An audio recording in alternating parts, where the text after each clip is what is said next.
अस्सलामुअलैकुम वरहमतुल्लाहि वबरकातुहू। चलिए जी, आज हम इंशाल्लाह यूनिट नंबर 6 के लास्ट लेक्चर या लास्ट क्लास होगी, फिर हमारी यूनिट भी कंप्लीट हो जाएगा। अब हमने कल के क्लिप में या कल के वीडियो में हमने क्या पढ़ा था, डिफरेंट टाइप की इम्प्योरिटीज़ पढ़ी थी जो वाटर के अंदर मौजूद होती हैं। तो अगर वाटर के अंदर इम्प्योरिटीज़ मौजूद हैं तो वाटर जो है, आप मुझे बताइए, क्या वो पीने के काबिल रहता है? नहीं ना। तो वाटर क्या है, पीने के काबिल नहीं रहता। तो हमें कैसा पानी को कैसा होना चाहिए जो है फिट हो ड्रिंकिंग पर्पस के लिए। तो वाटर के हम कुछ प्रॉपर्टीज़ देख लेते हैं। Number 1, it has no colour, smell और टेस्ट। जो पानी पीने का है वो कैसा हो, उसमें ना किसी किस्म का कलर हो, ना कोई स्मेल हो, ना ही उसमें कोई टेस्ट हो। It should be clean and free from all germs and impurities. पानी को साफ भी होना चाहिए, जर्म्स और इम्प्योरिटीज़ से फ्री भी होना चाहिए। यानी ड्रिंकिंग वाटर कैसा हो आपके पास कि उसके अंदर किसी किस्म की ना तो कोई इम्प्योरिटी हो, ना जरासीम हो, ना कलर हो, ना टेस्ट हो, ना स्मेल हो। ठीक है, आपको पता है ना, सुन्नत भी आपको यही बताती है कि पानी को कैसे पीना चाहिए, देख के पीना चाहिए कि उसके अंदर कुछ गिरा बना हो, उसका कलर भी ख़राब ना हो, उसमें किसी किस्म की कोई स्मेल भी ना हो। ठीक है। अच्छा जनाब, अगर वाटर जो है वो अगर आप वाटर जो है वो ड्रिंकिंग पर्पस के लिए फ़िट नहीं है तो हम कौन सा ऐसा तरीका इख्तियार करें कि हमारा जो वाटर है वो कैसा हो जाए, साफ़ हो जाए, क्लीन हो जाए या प्योरीफाई हो जाए। इसके लिए हम क्या करते हैं, हम प्योरीफिकेशन का प्रोसेस करते हैं। और प्योरीफिकेशन का प्रोसेस हम जिस कह लें कि इंस्ट्रूमेंट के थ्रू करते हैं तो वो क्या कहलाता है, प्योरीफिकेशन प्लांट कहलाता है। ठीक है, प्रोसेस प्योरीफिकेशन है और जिसके ज़रिए करते हैं वो क्या कहलाता है, प्योरीफिकेशन प्लांट कहलाता है। यहाँ पहले उसकी डायग्राम देख लें, फिर हम उसके बारे में पढ़ लेंगे। ये देख लें कि पूरा प्योरीफिकेशन प्लांट है, यानी ये जितने मुख्तलिफ किस्म के फिल्टर इसमें लगे हुए हैं। ठीक है, तो ये क्या है, प्योरीफिकेशन प्लांट। ये वो वाला प्लांट नहीं है जो आप प्लांट पढ़ती हैं, ये क्या है, पूरा एक सेटअप है। ठीक, चलिए जी, ये देखिए प्योरीफिकेशन प्लांट किस तरह काम करता है। This plant consist of different filtration tank, कि इस प्लांट के अंदर मुख्तलिफ किस्म के टैंक मौजूद हैं। इनका पर्पस क्या है, they remove solid particle in water. पानी के अंदर से जितनी भी सॉलिड इम्प्योरिटीज़ हैं वो सब की सब रिमूव हो जाती हैं। इसके बाद क्या है, chlorine is added to kill the germs. फिर क्लोरीन गैस ऐड करवाई जाती है जो जर्म्स को किल कर देती है। लास्ट में this water is store in the huge tank. फिर ये साफ सुथरा जरासीम से पाक पानी बड़े बड़े टैंक में क्या कर दिया जाता है, स्टोर कर दिया जाता है। ठीक है। अच्छा जी, ये देखें, ये वाटर है, ये कैसा वाटर है, जो इम्प्योर वाटर है जिसमें जर्म्स और इम्प्योरिटीज सब मौजूद हैं। ये सबसे पहले आता है कोर्स सैंड फिल्टर में। यहाँ क्या मौजूद है, सैंड मौजूद है। सैंड के बड़े पार्टिकल्स मौजूद हैं जो डिफरेंट किस्म की जो इम्प्योरिटीज़ हैं वाटर के अंदर, जो सॉलिड इम्प्योरिटीज़ हैं वो क्या करेंगी, इनके साथ स्टक हो जाएंगी कोर्स पार्टिकल के साथ। ठीक है, जितनी हो सकती हैं वो हो जाएंगी, इम्प्योरिटीज़ इनके साथ अटैच हो जाएंगी। फिर ये वाटर चला जाएगा नेक्स्ट टैंक में, जिसे क्या हम नाम दे रहे हैं, सेडिमेंटेशन टैंक का। सेडिमेंटेशन का मतलब ये है कि वाटर यहाँ कुछ टाइम के लिए रुकता है, स्टे करता है, और जितनी भी इम्प्योरिटीज़ वाटर के अंदर मौजूद हैं जो वाटर में डिज़ोल्व नहीं होती, वो सारी की सारी क्या होती हैं, यहाँ सेटल हो जाती हैं। ठीक है, फिर ये वाटर पास होता है नेक्स्ट टैंक में, या नेक्स्ट टैंक में आ जाता है जिसे हम कह रहे हैं फाइन सैंड फिल्टर।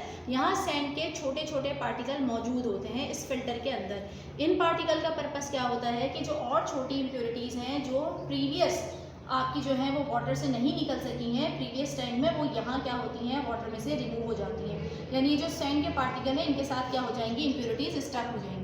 अब वाटर जो है आपका वो पास होता है नेक्स्ट टैंक में, जहाँ क्या है, मुस्तकिल क्लोरीन गैस इस पानी में ऐड होती रहती है। अब जो पानी इस टैंक में आया है वो बिल्कुल कैसा है, साफ़ सुथरा है, उसमें किसी भी किस्म की इम्प्योरिटीज़ मौजूद नहीं है। ठीक है, अब ये जो क्लोरीन गैस है ये क्या करेगी है, ये वाटर में मौजूद तमाम जरासीमों को किल कर देगी। अब पानी इम्प्योरिटीज़ से भी पाक हो गया और जरासीम से भी, तो ये कहाँ ट्रांसफ़र कर दिया जाता है, ये एक ह्यूज बड़े से टैंक में जो कवर्ड होता है, ढका हुआ होता है, यहाँ आ जाता है। ठीक, यहाँ ये स्टोर हुआ, उसके बाद फिर ये वाटर सप्लाई पाइपलाइन के ज़रिए हमारे घरों, दफ्तरों में, मुख्तलिफ जगह जहाँ पानी की ज़रूरत है वहाँ पहुँचा दिया जाता है। तो समझ में आ गया आपको कि किस तरीके से हम पानी को प्योरीफाई करते हैं। ठीक है, और हम उनसे देख लेते हैं कि ये जो वाटर हमारे घरों में आता है, आप जानती हैं कि वाटर मुख्तलिफ कामों में इस्तेमाल होता है। तो हम वाटर के कॉमन यूजेस देख लेते हैं। नंबर 1 क्या है हमारे पास, sustain the life, water is a symbol of life. आप जानती हैं कि पानी ज़िंदगी के लिए ज़रूरी है, ठीक है। पानी को हम इस्तेमाल करते हैं ड्रिंकिंग में, वॉशिंग में और कुकिंग में। इसी तरह वाटर जो है वो यूज़ होता है इंडस्ट्रीज़ में, जहाँ मुख्तलिफ़ किस्म की चीज़ें बनाई जाती हैं। इसी तरह वाटर यूज़ होता है एग्रीकल्चर या ज़राअत में, खेतों को सैराब किया जाता है पानी से।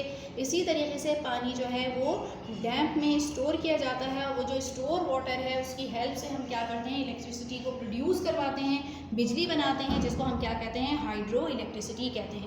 इसके अलावा जो पानी है हमारे पास वो ट्रांसपोर्टेशन में भी हेल्प करता है, लोगों की ट्रांसपोर्टेशन में भी और चीज़ों की भी। किस तरह से देखें, सी या रिवर, दरिया या समंदर में आपने देखा होगा ना, पानी के जहाज़ हैं जिनके ज़रिए लोग भी सफ़र करते हैं, और इन जहाज़ों के ज़रिए जो चीज़ें हैं मुख्तलिफ़ किस्म की वो भी एक जगह से दूसरी जगह पहुँचाई जाती हैं।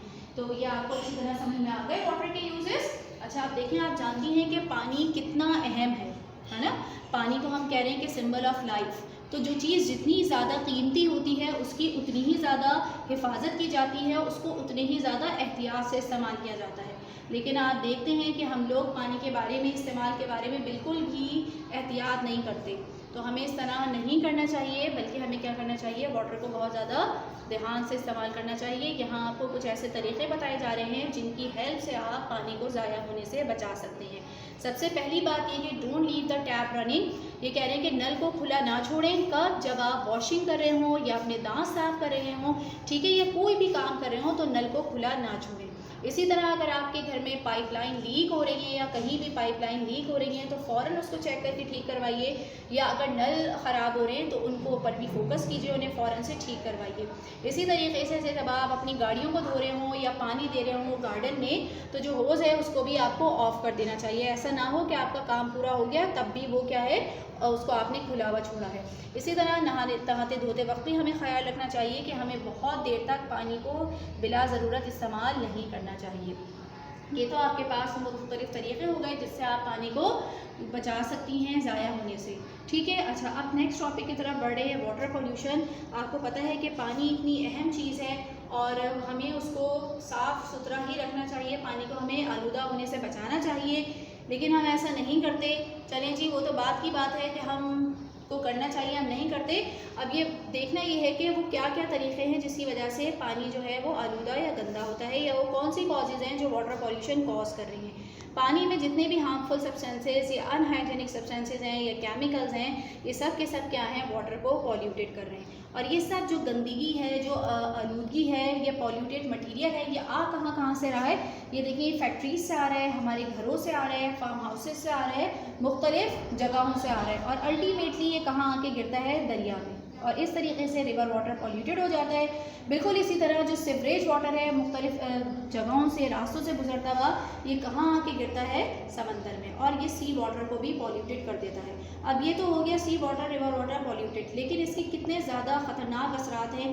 ये ना सिर्फ हमारे ऊपर असरअंदाज हो रहा है, बल्कि ये जो समंदरी ज़िंदगी है, एक्वाटिक लाइफ है, उसे भी बुरी तरह अफेक्टेड कर रहा है। फॉर एग्ज़ाम्पल, जो मछलियाँ पानी में रहती हैं, देखें ये उसके लिए कितना ख़तरनाक है कि ये जितने भी पॉइजन सब्सटेंसेज हैं, ये सारे के सारे मछलियों की बॉडी में जाके स्टोर हो जाते हैं। समटाइम्स वो किल भी हो सकती हैं, और अगर वो किल ना भी हों तो अब मछली तो आपको पता है ना कि जो खाने वाली मछली हलाल है, उसे तो इंसान कंज्यूम ईट करेगा, खाएगा। तो अगर वो फ़िश जो है पॉइजनस है तो वो उसका पॉइजन अल्टीमेटली कहाँ आ जाएगा, हमारे अंदर, यानी ह्यूमंस के अंदर, और हमारे लिए भी नुकसान का बाइस बनेगा। इसी तरह सी बर्ड्स हैं, आपने सुना होगा ना कि जो ऑयल टैंकर्स होते हैं ये लीक होने लगते हैं, या पानी के अंदर इस तरीके से पूरा ऑयल फैल जाता है। तो ये जो ऑयल है ये कितना ख़तरनाक है कि ये पूरे समंदर में इसकी लेयर बन जाती है, जिसकी वजह से जो सी बर्ड्स हैं वो एक तो सांस नहीं ले पाते, सफोकेशन हो जाती है, इस तरह भी उनकी डेथ हो सकती है। और अगर सम टाइम जो है ये भी होता है कि उनके जो विंग्स हैं वो भी कैसे हो जाते हैं, जैम हो जाते हैं इस ऑयल की वजह से। अब वो जैम हो गए, जैम होने से क्या नुकसान हो रहा है, वो उड़ नहीं सकते। जब वो उड़ नहीं सकते तो वो अपनी ग़िज़ा भी नहीं ढूंढ पाते, इस तरह वो भूख से भी मर जाते हैं, ठीक है। और ये जो ऑयल है ये इनके लिए पॉइजनस भी है, यानी सी बर्ड्स के लिए ऑयल पॉइजन का भी काम करता है। इसकी वजह से भी सी बर्ड्स किल हो सकते हैं या मर सकते हैं। तो हमें ख्याल रखना चाहिए, हमें भी चाहिए कि हम पानी को आलूदा होने से बचाएं, ठीक है। अच्छा जी, मुझे उम्मीद है कि इंशाअल्लाह ताला आपको आज का तमाम टॉपिक अच्छी तरह से समझ में आ गए होंगे। अब हम अपने होमवर्क की तरफ चलते हैं। आज का हमारा होमवर्क क्या है, देखिए आज हमारे सिर्फ रिमेनिंग क्वेश्चन चंद ही रह गए थे, ठीक है। तो हमें क्या करना है, लर्न करना है और राइट करना है क्वेश्चन नंबर 1 का पार्ट आई और क्वेश्चन नंबर 2। इसके अलावा हमें क्वेश्चन नंबर 4 करना है, लेकिन वो जो क्वेश्चन नंबर 4 है वो हम कहाँ करेंगे, सिर्फ और सिर्फ बुक में करेंगे। तो देख लें पेज नंबर 59 पे मौजूद है। क्वेश्चन नंबर 1 का I, describe 3 waves in which water becomes polluted. 3 तरीके बताने हैं जिससे पानी जो है वो आलूदा हो जाता है। इसी तरीके से आपको करना है क्वेश्चन नंबर 2 जो कि फिल इन दी ब्लैंक्स है। पूरा यूनिट आप अच्छे तरीके से पढ़ चुकी हैं, तो आप इंशाल्लाह, मुझे पूरी उम्मीद है कि ये खुद से पढ़ लेंगी। फिर आपने क्वेश्चन नंबर 4 करना है जिसमें 2 डायग्राम गिवन है और इन डायग्राम में आपने सिर्फ और सिर्फ इनकी लेबलिंग करनी है, ठीक है। आपको बोर्ड पे भी बनी हुई दिखाई है डायग्राम्स, आपको अच्छी तरह पता है कि कौन कौन से फिल्टर हैं, क्या क्या है, आप इनका आराम से ईजीली जो है नाम लिख लेंगी। चलिए जी, अब हम यहाँ जर्नल में देख लेते हैं, जर्नल में हमें काम किस तरह करना है ये देख लें। क्वेश्चन नंबर 1 का पार्ट आई है, आप बिल्कुल इसी तरीके से बेटे हेडिंग डाल के कीजिएगा, ठीक है। चलिए जी, नेक्स्ट देख लेते हैं हम क्वेश्चन नंबर 2 जो हमारे पास क्या है, फिल इन द ब्लैंक्स हैं जिन्हें आपको खुद से फिल करना है। उम्मीद है कि आपको होमवर्क भी समझ में आ गया होगा। अच्छा बेटे, इंशाल्लाह अब आपसे स्कूल में मुलाकात होगी। अगर आपका कुछ होमवर्क या लर्निंग रह गई है तो उसे जल्दी जल्दी से कंप्लीट कर लीजिए ताकि आप हंसते मुस्कुराते हुए स्कूल आ सकें, ठीक है। चलें जी, जब तक के लिए अल्लाह हाफ़िज़।